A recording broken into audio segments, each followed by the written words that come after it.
Junior Intermediate Session 6 Classwork Solutions. Let's start out with number 1. In Jacob's closet, there are 12 different shirts, 5 different pants, and 2 different shoes. How many different possible outfits can he choose? In order to find the total number of combinations, or total possible combinations, you have to multiply total number of options. For example, in shirts, there are 12 different options. In pants, there are 5 different options, and in shoes, there are 2 different options. When you multiply all of them together, you get 120. So there are 120 different total possible outfits that he can choose. Let's move on to number 2.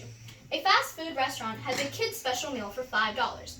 Kids can choose a drink, sandwich, and a side item. The choices are A, for sandwich, grilled chicken, grilled cheese, and Nutella with peanut butter. For side, fries, sweet potato fries, and potato wedges. And for drinks, milk, bottle of water, chocolate shake, or strawberry shake. Now again, let's find the total possible of options for each item and multiply them to find the total number of options or total possible combinations. For sandwich, there's 1, 2, 3. So 3 for sandwich. For side, there's 1, 2, and 3 again. And for drink, there's 1, 2, 3, and 4.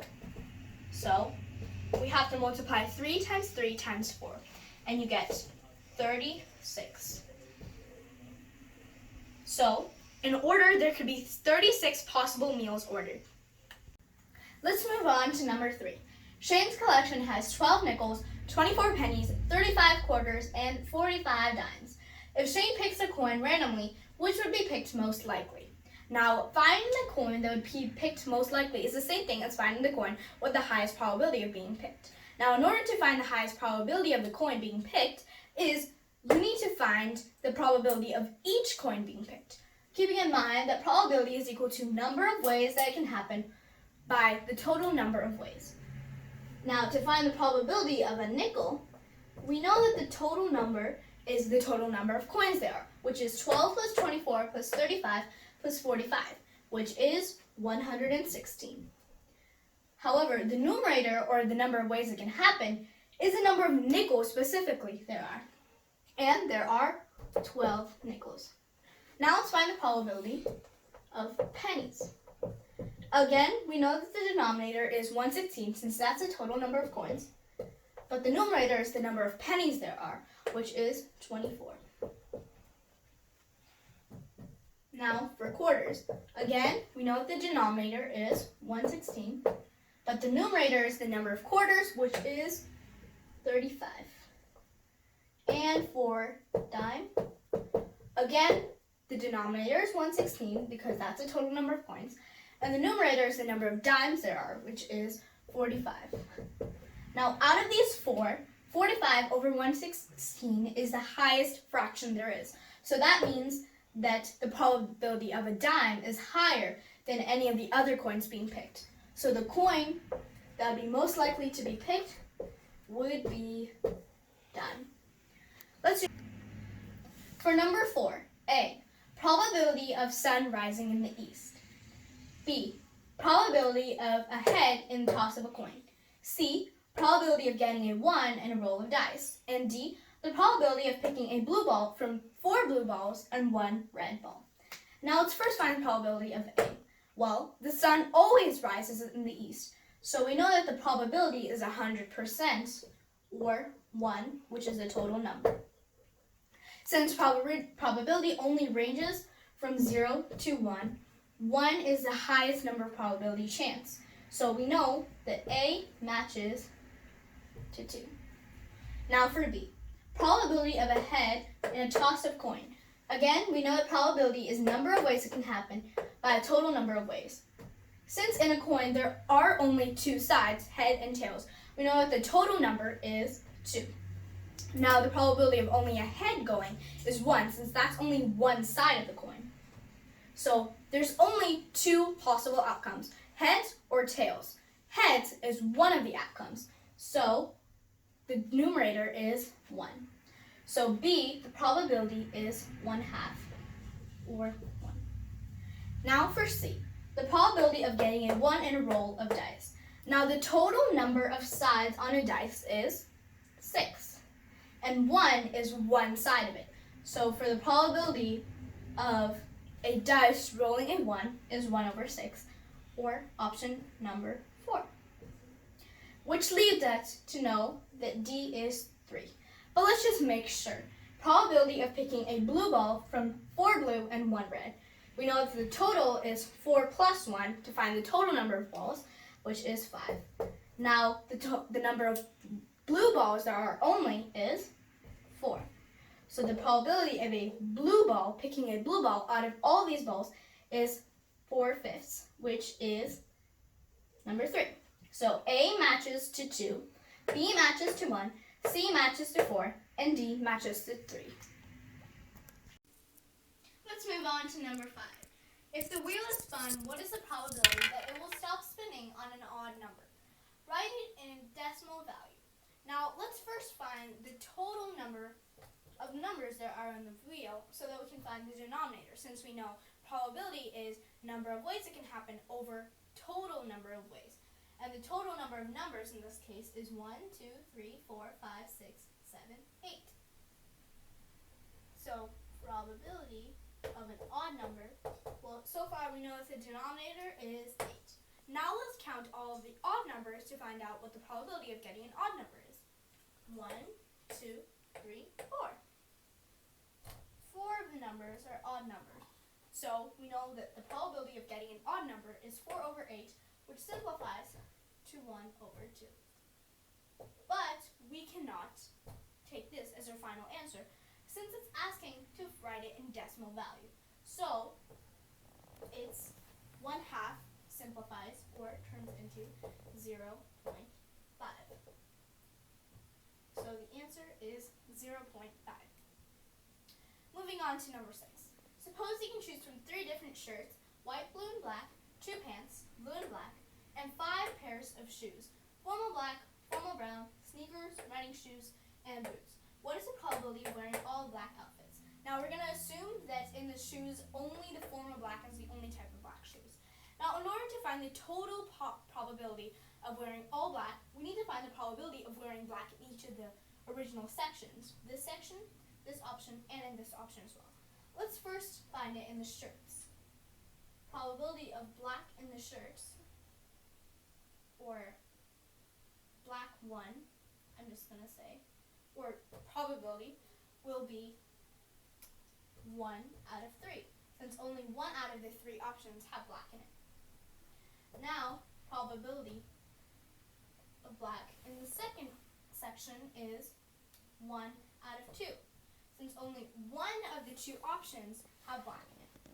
And for probability of black in the third section is 1 out of 5, since only 1 out of all 5 options have black in it. Now to find the total probability of wearing an all black outfit, we're going to multiply each of these. So we get 1/3, probability is equal to 1/3 times 1/2 times 1 over 5. Now to multiply fractions, you're going to multiply the numerator and multiply the denominator. 1 times 1 times 1 is 1. However, for the denominator, it's going to be 3 times 2 times 5, which is 30. So the probability of wearing an all-black outfit is 1 over 30. Let's move on to problem number 7. The chart below shows the number of students participating in a math quiz.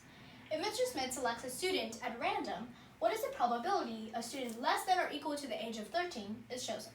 Here's the chart. There are 13 students in the age of 12, 29 students in the age of 13, and 9 students in the age of 14. Now they're asking for the probability that a student less than or equal to the age of 13 is chosen. So we know that the age of 14 does not matter, only 12 and 13. We know that probability is equal to number of ways it can happen over total number of ways. And in this case, we know that the total number of students is 13 plus 29 plus 9, which is 51. Now, to find the number of students that are participating that are less than or equal to the age of 13, it's just to add up both of these numbers to find the total number of students less than or equal to the age of 13. Anyways, this does not matter because this is greater than the age of 13. So we would just have to add this up, and we would find that 42 students are less than or equal to the age of 13 years that are participating in the math quiz. So we know that the probability that a student less than or equal to the age of 13 chosen is 42 by 51. But we have to simplify. 42 can be divisible by 3, and 51 is also divisible by 3. 42 divided by 3 is 14. 51 divided by 3 is 17. So the probability is 14 by 17. Let's move on to number 8. A bag contains a mixture of some apples and oranges. There are 5 oranges in the bag. If P, probability of picking an orange, is 1/4, then how many apples are in the bag? We know that there are 5 oranges originally, and we know that that's the number of ways. In order to find a probability of picking an orange, we know that the number of ways it can happen is 5. But we don't know the total number of fruits, apples and oranges combined. But we do know that the probability simplified is 1/4. So in order to find the total number, we know that 5 over something is equal to 1/4. We know that we multiplied by 5, 1 times 5, to get 5. So we have to multiply by 5 here as well in order to make these two equal fractions. 4 times 5 is 20. So we know that the total number of fruits is 20. We know that there are 5 oranges, so to find the number of apples, we subtract, and we get that there are 15 apples. Now the probability of picking an apple is number of ways, which is 15 apples in total, and total number of fruits there are, which we know is 20. So how many apples in the bag? We know that there are 15, but to solve for the probability as well, we know that it's going to be 3/4. So the number of apples there are is 15.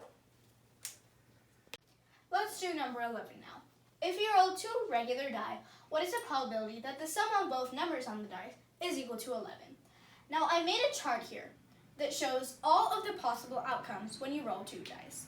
For example, if you roll a 1 here, you also have options of rolling 1. For the other die, you have options of rolling 1, 2, 3, 4, 5, and 6. And same for this one. If you roll a 2, you have options 1, 2, 3, 4, 5, 6. 3, you also have 1, 2, 3, 4, 5, 6. If you have 4, 1, 2, 3, 4, 5, 6, and so on. And the same thing for the horizontal rolls. For example, if you have 1 here, you have the options of 1, 2, 3, 4, 5, 6, and so on. So in total, there are 36 possible outcomes. We also know this because for one die, the total possible is 6. And for the other die, the total possible outcomes is also 6. So in total, the denominator, or the total possible outcomes, should be 36. Now let's find in which of these does the sum turn into 11. Well, we can see that 6 plus 5 is equal to 11. So we have 1 here. I'm going to circle it. We'll have 5 plus 6. But you don't have anything else after that, because after 6 plus 5 and 5 plus 6, then you have to do 4 plus 7, except we don't have a 7th number. And same thing for 3. You wouldn't have any more numbers available after that.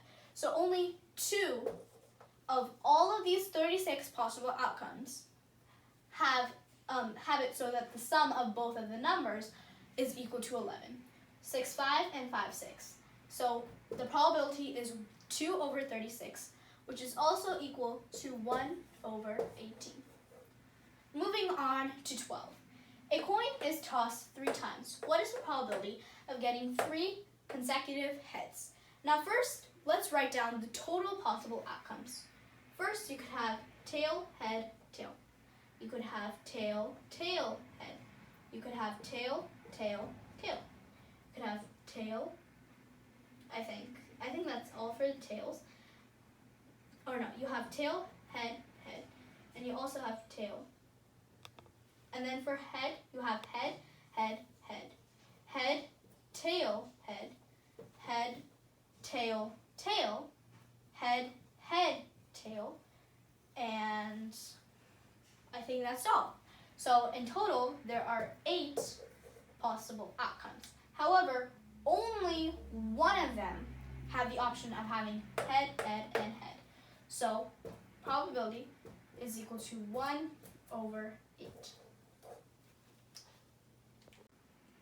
Let's move on to number 13. Mary has two six-sided die with the numbers 1 through 6 on it, as a regular dice would have.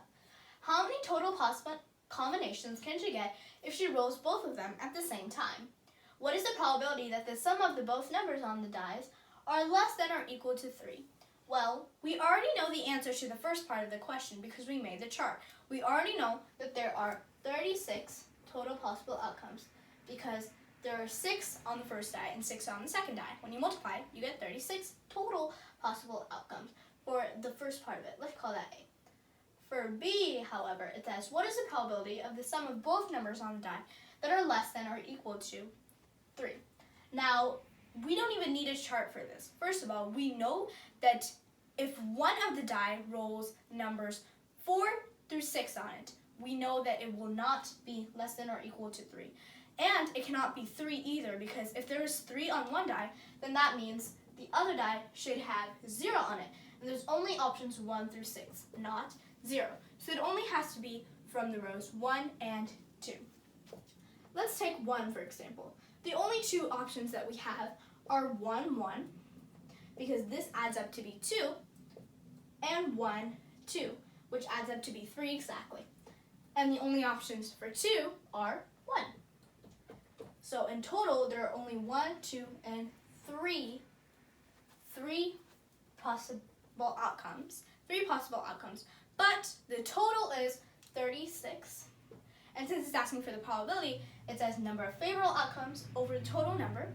Favorable is 3 over 36. And when you simplify it, you get 1/12. So the answer is 1/12. Now for number 14. If a 6-sided and a 4-sided die are rolled at the same time, what is the probability that both of the numbers are different? Now, this is a chart that made similar to the chart with 2 6-sided die. However, one of them are only up to 4. 1, 2, 3, 4. However, this row is up to 6, but the second number is up to 4. Now, you can make this really easily. You just have to add in all of the inputs, but you have to know that the first number has only 6, up to 6, and the second number has only up to 4. Now, first of all, let's just see how many total possible outcomes there are. There are 24 because 4 in each row, which is 4, 8, 12, 16, 20, and 24. So 24 is the total. So you already know what the denominator is going to be, 24.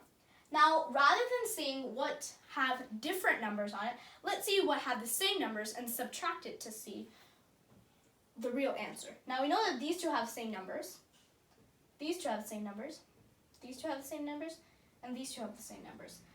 If these were 2 6-sided dice, then there would also be 5, 5, and 6, 6. However, it's only up to 4.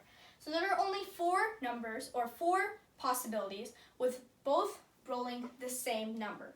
Now we know that 4 of them have different outcomes. So what we're going to do is we're going to subtract the total by the possibilities that have the same number on it to find out which possibilities only have different numbers on it. All of these other ones have different numbers for both of these. So we subtract and we get 20. So we know that the top is going to be 20 by 24. And when you simplify, you can divide by 4 to simplify, because these are both multiples of 4. 20 divided by 4 is 5, and 24 divided by 4 is 6. Probability is 5/6. Let's do number 15. Bob and Alice each have a bag that contains one ball of each color: blue, green, orange, red, and violet. Alice randomly selects one ball and puts it into Bob's bag. Bob randomly selects one and puts it into Alice's bag. What is the probability that after the process, the contents of the two bags are the same? Well, let's first create 2 bags, or 2 sections, Alice and Bob. Alice and Bob originally have blue, green, orange, red, violet. Blue, green, orange, red, violet. Let's just say that one of these balls randomly selected, let's just say orange. Alice decided to put orange here.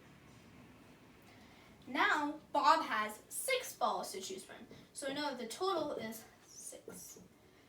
But she has to choose one of these two in order for the contents to be the same on both sides. Only if the orange goes back, regardless of which orange ball he chooses, only if the orange ball goes back will the contents of both bags be the same. So he has to choose one of these two balls. So we know that he has to choose from two, like out of the 6, he has 2 options, this orange or this orange. So the probability is 2 over 6, which is 1 by 3. Now, number 16. A lock has 4 dials. On each dial, the digits are 0 through 9. What is the probability that the first 2 dials have 1 only? Well, before we find the probability, the numerator, the ways it can happen, let's first look at the total possible outcomes. The total is that there are no restrictions to which number goes in. So there could be 10 options here. 0 through 9 is 10 options. 10 here, 10 here, 10 here, and 10 here. So in total, that would be 10,000. So we know that the denominator is 10,000. However, the numerator is different because there are some restrictions. For example, these two only have to be 1. So if these two are only 1, then you only have 1 option for these two. However, in these two, only these 2 numbers are allowed to have 1 in this restriction. So here you have 9 options, all of the other numbers besides 1. So you have 1, 1, 9, and 9, and you get 81. So 81 is the numerator, and 10,000 is the denominator. So the probability of that happening is 81 over 10,000. And finally, number 17. Mary, Anna, and Nada work in a kindergarten class. Each day, exactly 2 of them come to work. Mary works for 3 days a week. Anna works for 4 days a week. How many days per week does Nada work? Now, what they mean by each day, exactly 2 of them come to work, is if we have a regular school week, Monday, Tuesday, Wednesday, Thursday, and Friday, we're going to exclude Sunday and Saturday because these are school days. So we have Monday, Tuesday, Wednesday, Thursday, and Friday. Both spots need to be spelled. There should be 2 people per each day. For example, let's say that the circle is Mary, star is Anna, and check mark is Nada. Both spots need to be filled with a symbol because then only will there be 2 people working per day. So that's how it's going to work. Now let's follow the rules and regulations. Mary works for 3 days a week. So let's say she works on Monday, Wednesday, and Friday. And it doesn't matter where you keep it. I'm just keeping it Monday, Wednesday, and Friday. And Anna works for 4 days a week. So let's say Monday, Wednesday, Thursday, and Tuesday, let's say. Now, since there are only 3 spots left, and we know that there has to be 2 people per day, 2 people working, we know that this spot is taken by Nana, this spot is taken by Nada, and this spot is also taken by Nada. So that's 3 people.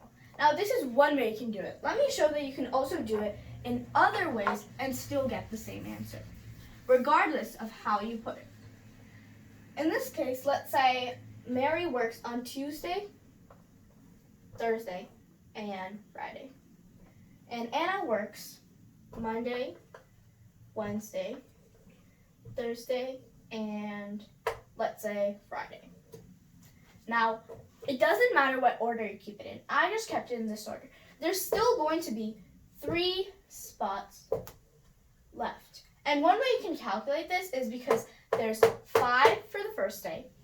5 people for 1 person and 5 people. So in total, there should be 10 people throughout the week.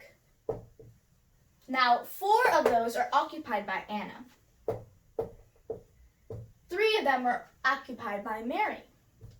So we know that when you subtract it, you get that there are 3 days left where Nada can work. So the answer is 3 days per week.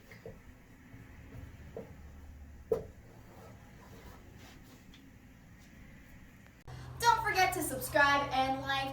If you have any questions, you can email info@agoramathcircle.org or comment below and we'll reply back. Maybe. And if you want to see practice things or anything about us, you can visit our website, which is basically the end of the email but without the info and the end. So bye!